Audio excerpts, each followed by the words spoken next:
최근에 이제 장관님은 MB 재판에 예, 매일 가죠. 예, 그렇습니다. 요즘 재판 진행이 어떻습니까? 지금은 증인신문인데요. 예. 핵심 증인들은 오늘도 이제 김백준 씨 증인인데 안 나올 거예요. 핵심 증인인 김백준 씨라든지 김성우, 권성호, 이학수 이런 핵심 증인들은 지금 증인 안 나옵니다. 이팔성. 그래서 이팔성 증인은 예, 법원에서 판사가 이제 구인영장을 발부해놨고 나머지는 이제 앞으로 한두 번 더 불러서 안 나오면 이제 하겠다 이제 그런 건데 재판은 이제 그 이명박 대통령이 불구속 재판이잖아요. 그렇죠. 그런데 처음에 나오실 때는 뭐 나온다는 기분 한 1년 감옥 살다 나온다는 기분 때문에 내가 기분상 좋았는데 지금 그 수요일 날 어제 그저께 오늘 보니까 건강이 아주 안 좋아졌어요. 몸무게가 한 5kg가 빠졌다고. 그러니까 지금 밖에 나와 보니까 마당에도 못 나온다는 겁니다. 위에 드론 띄워서 촬영하지, 옆에 높은 빌딩에다 카메라 대놓지. 그러니까 나오지를 못하는 거예요. 깜방보다 깜방에서는 운동이라도 했잖아요. 그러니까요, 아주 그야말로 연금죄 아주 최대의 그 연금을 당하고 있으니까.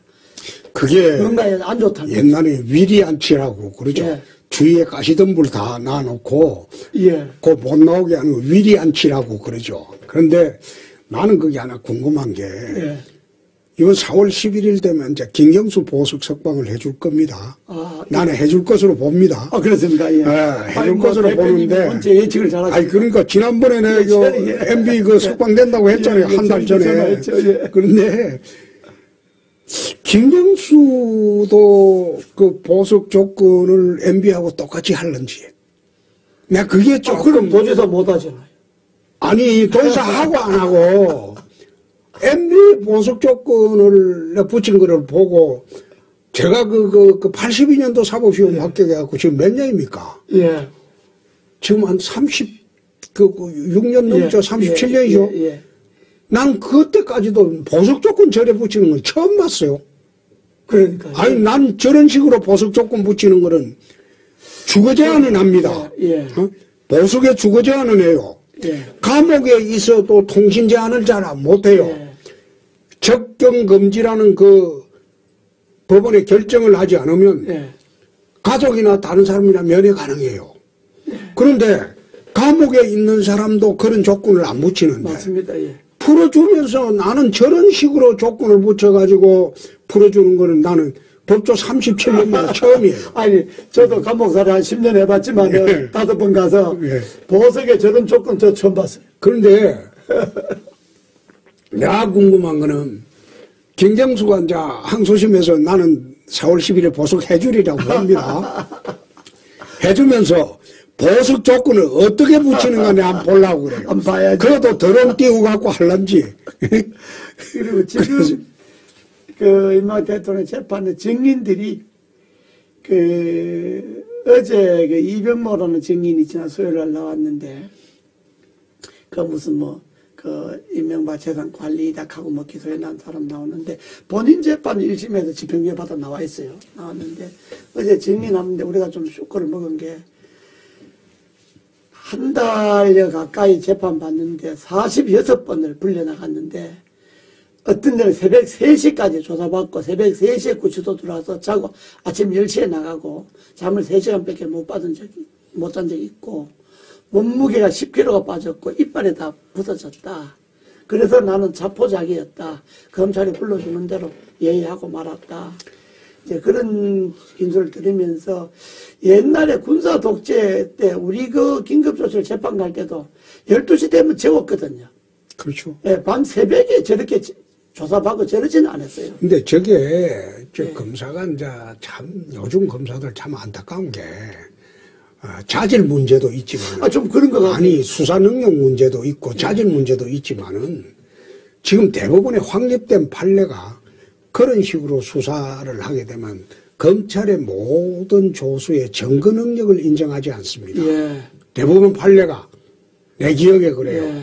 그런 증거로 사용할 수 없죠. 그리고 나 그 재판에서 내가 몇 가지 의문점이 예. 있은 게 이제 지난번에 유튜브에다 예. 올렸는데 그걸 이외에 예. 어떤 사람에 대한 부분은 그 사람의 아주 중요 정인인데 예. 자식이 중소기업을 한답니다. 예. 중소기업을 하는데 자식의 중소기업 하는 것을 샅샅이 조사를 해가지고 예. 만약 이 검사가 요구하는 대로 진술 안 하면 자식을 말하자면 사업체를 망하게 할 정도로 예. 그런 식으로 협박을 하는 바람에 불가피하게 검사가 불러주는 대로 예. 이야기했다. 예, 그렇습니다. 이런 말도 예, 나는 그렇습니다. 들었어요. 예? 예, 그런 말 우리도 예. 듣고, 또 어제 증인도 뭐 무슨 돈을 뭐 대통령한테 갖다 줬다 이렇게 했는데 그 증인 이야기를 들어보니까 돈을 갖다 준 게 아니고 중간에 자기가 들어먹고 예. 씌운 길 대통령한테 씌운 것도 이제 증인에서 이제 드러 나오고 뭐 이제 증인들이 나와서 이야기하면서 검찰이 그 수사가 얼마나 기획 수사였고 표적을 세워놓고 아니요. 것이 다 드러나죠. 그거를 장관님 기획수사라고 하는 게 아니고 조작수사라고 아, 합니다. 그렇습니까? 그거는 기획수사가 아니고 조작수사라고 합니다. 진짜 조작 수사. 아이 진짜 그거는 난 요즘 증인들 이야기 듣고, 네. 야, 내가 정치범으로 5번 가서 10년을 넘게 살았지만은 저런 검사들 처음 본다. 그리고 검사가요, 얼마나 오만한지요. 법정에서 판사인데도 뭐 대들고 변호사가 뭐 이야기하면 그만하라 그러고, 기관만장해. 난 그런 검사 생전 처음 봐요. 아니 성완종이 사건 때 예. 제가 1심에서 재판받을 때 보니까 검사가 뭐 저로 치면 새까만 후배들이죠. 예, 예. 검사가 내 변호사 협박하는 거 보고 깜짝 놀랐어요. 법정에서. 요즘. 변호사가 겁을 내더라고. 왜 겁을 내냐? 법조비리 이제 예. 대상 사건으로 걸릴까 싶어서. 예. 자기가 수익마성 비리나 뭐 또 그거나 혹시 있는가 싶어서 조사당할까 싶어서 예. 변호사가 겁을 내더라니까요. 그래서 내가 어이가 없어서 법정에서 내가 막 그 검사 보고 야단을 쳤어요. 내 피고인이었을 때 검사 보고 야단을 쳐서 요즘 검사 그따위 식으로 하냐. 예. 검사가 어떻게 그런 말을 하냐. 예. 그 거꾸로 야단 치다가 내가 그 일심 판사한테 야단 맞았죠. 아니, 대표님 이제 그런 소리 하지만은, 그러니까 어제 그저께는 판사가 딱 아주 저 검사한테 야무지게 한마디 아 그래요? 하더라고요. 그 판사가, 판사 용감인 판사라. 그런데, 그런데도 뭐 검사들은 뭐 완전 법정을 뭐 전멋대로 하려고 그러고 뭐. 그게 이제 검찰에 가면요 하명수사 전문검사가 있습니다. 예. 에? 하명수사 전문검사. 이게 뭔가 하면 청와대나 권력기관에서 주문하는 그 수사만 전문으로 하는 검사가 있어요. 지금 이 검사가 그거 하는 것 같아요. 아니요. 난 막 그 검사라고는 이야기 안 뭐 하는데 양승태 대법원도 아니 옛날에도 하명수사가 있었어요. 근데 하명수사 검사의 특징은 첫째 시키는 대로 할 것. 예? 두 번째 결론을 위해서 증거를 만들어야 한다. 그 생각 가진 애들이에요. 우리가 검사할 때도 그런 검사가 있었어요. 예. 그럼 우리는 그걸 검사로 안 봤죠. 예. 아니, 그 검사가. 검사로 안 봤는데 지금은 그런 검사가 굉장히 많아졌어요. 하명수사를 하면 지 출세길이 보장이 돼요. 예. 출세길이. 아무래도 이 정권 3년 남았으니까. 아니 그러니까 이 정권이 3년 남았으니까 이 사이에 벼락 출세를 할 수 있겠다. 뭐 그런 것 같아요. 지금 뭐 그렇죠. 생기기는 멀쩡하게 생겼는데 하는 짓을 보면 저 검사 맞나 이 정도로 생각이 들더라고요. 요즘 검사가 자질이 많이 떨어지죠. 그래서 지난번에 우리 뉴스국에서도 이제 MB 예. 내 동영상을 한번 올린 일이 있어요. 예. 그렇죠. 그때. 예, 올린 일인데 그걸 이제 법정에 제출했다고. 예. 내가 제외했습니다. MB 예. 변호사가 예. 법정에 제출했다는 이야기를 들었는데 나는 또 법정에서 내 정인으로 부르고 아십니까? 그런데 대통령하고 원체 가까우시니까. 그거는 판단의 문제입니다. 예. 재판부가 그걸 보고 납득이 가면 그래 재판하면 되고 이건 뭐 도저히 그렇죠. 납득이 안 된다. 나 정인으로 부를 필요도 없죠. 그래 되는데 그때 내가 이야기한 것 중에서 예. 두 가지 이야기를 했지 예. 않습니까? 예? 예, 그렇습니다. 다 쓰었던 거 그거는 사기업에 예.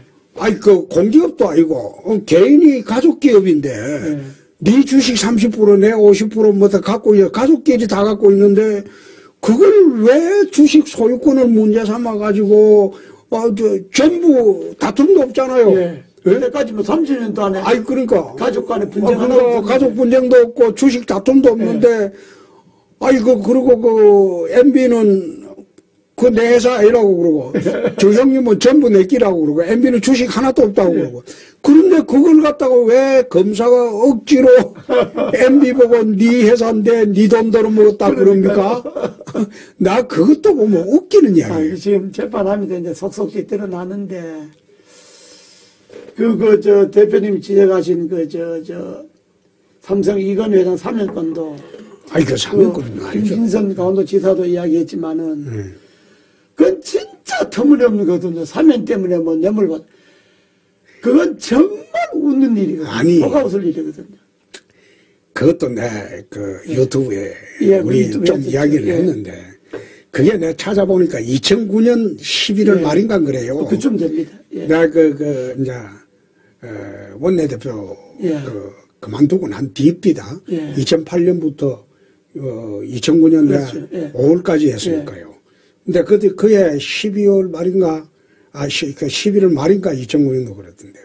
저녁에 기자들하고 식사를 하면서. 그때 무슨 체육단체면 다. 아니, 난 대한태권도 협회장이었죠. 그렇지 했죠. 예. 내가 태권도 유단자니까. 예. 유단자니까, 태권도 협회에서 나보고 이제 협회장을 해달라고 해서 내 협회장을 예. 하고 있을 테니까. 그게 태권도가 또 올림픽 종목 아닙니까? 예. 그래서 경기단체장 자격으로 우리가 이제 동계올림픽을 유치를 해야 되는데 태권도는 예. 동계올림픽에는 없죠. 하계올림픽 월드컵까지 했으니까 예. 동계올림픽만 유치하고 육상대회 유치하면 육상대회는 지난번에 대구에서 했죠. 예. 세계 4대 그 스포츠 축제는 다 한다. 예.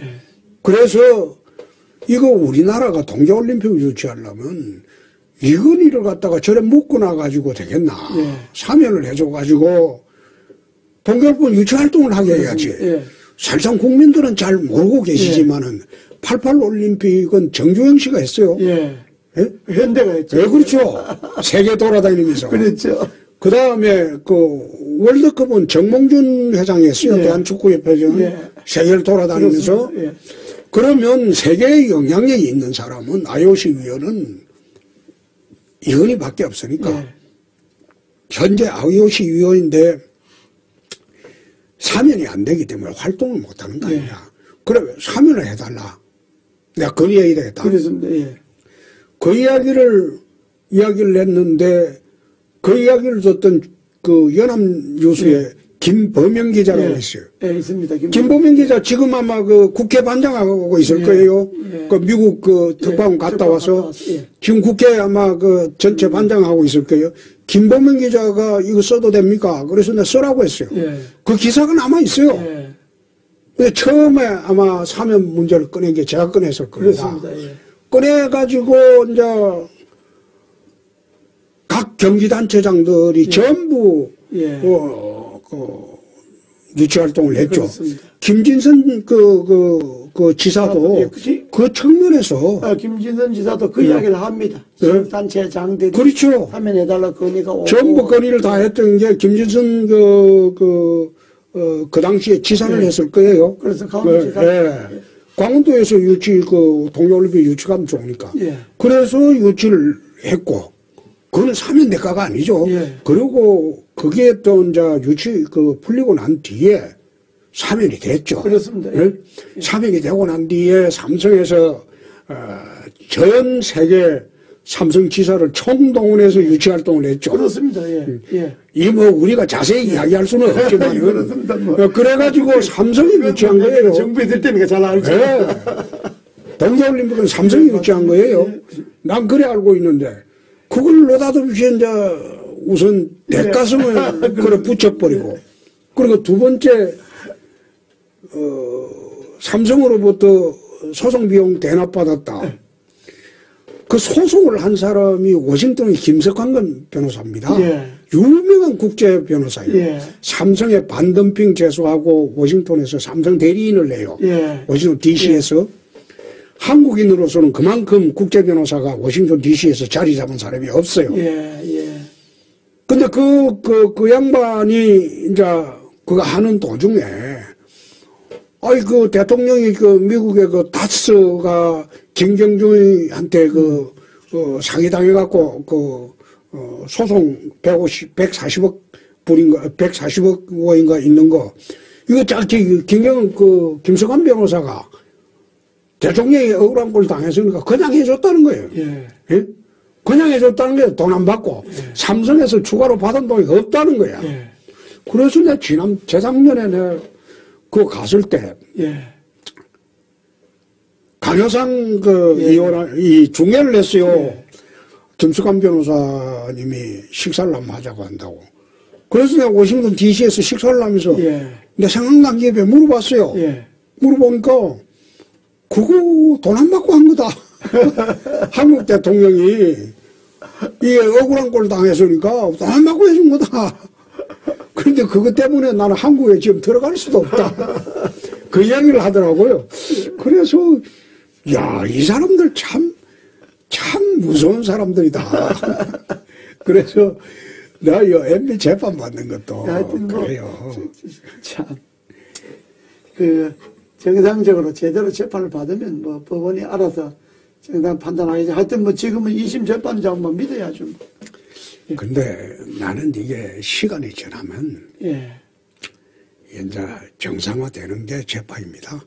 시간이 지나면 정상화되는 게 재판이고 급히 서둘면 나는 그런 재판은 힘들어집니다. 말하자면 시간에 불구속 사건이 돼 있기 때문에 시간에 쫓기지 말고 충분한 시간을 갖고 정의신문을 하고 또 증거를 반대 증거를 찾고 나는 또 MB 재판 보면서 자기 고대 상대 후배가 그런 식으로 야비하게 정인 나서는 거 내가 그런 걸 보면서 야 어떻게 저렇게까지 할 수 있나.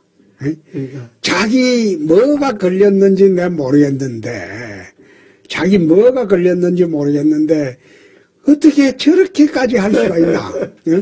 MB 시절에 얼마나 많은 혜택을 받은 사람이 제일 많이 받았죠. 내 누구라고 이야기는 못하겠는데 그걸 갖다가 자기가 무슨 비리가 잡혔는지는 모르지만은 그런 식으로 MB 양복 아무나 해준 거 그걸 뇌물로 치고 뭐 아들 양복도 해줬답니까? 나 그런 식으로 하는 거는 나 처음 봤다. 하여튼 재판 나도 재판 수없이 받아봤지만 이런 재판은 처음이다. 그래서 이제 오랫동안 이제 장관님이 말씀하셨는데 이제는 끝낼 시간이 된 것 같은데. 된 것 같은데. 장관님은 말씀을 한번 하시죠. 우리 오늘 옹카골라에서 홍 대표님이 저를 불러줘서 참 그동안에 하고 싶은 이야기를 일반 방송, 라디오 이런 데 인터뷰를 해도 시간이 쫓기니까. 그렇죠. 충분히 이야기를 못 했는데 오늘 긴 시간을 할애해 주셔서 아주 감사합니다. 옹카골라 시청자들도 감사하고. 아니고 우리 장관님이 하는 지금 유튜브도 있잖아요. 와이런이. 그것도 좀 밑에 자막으로 깔아줘. 와이런이 시청자들하고 옹카골라 시청자들이 좀 저희들이 우리 대표님과 제가 오늘 공개 방송을 했는데 앞으로 좋은 나라를 만드는데 많이 도와주십시오. 고맙습니다. 감사합니다.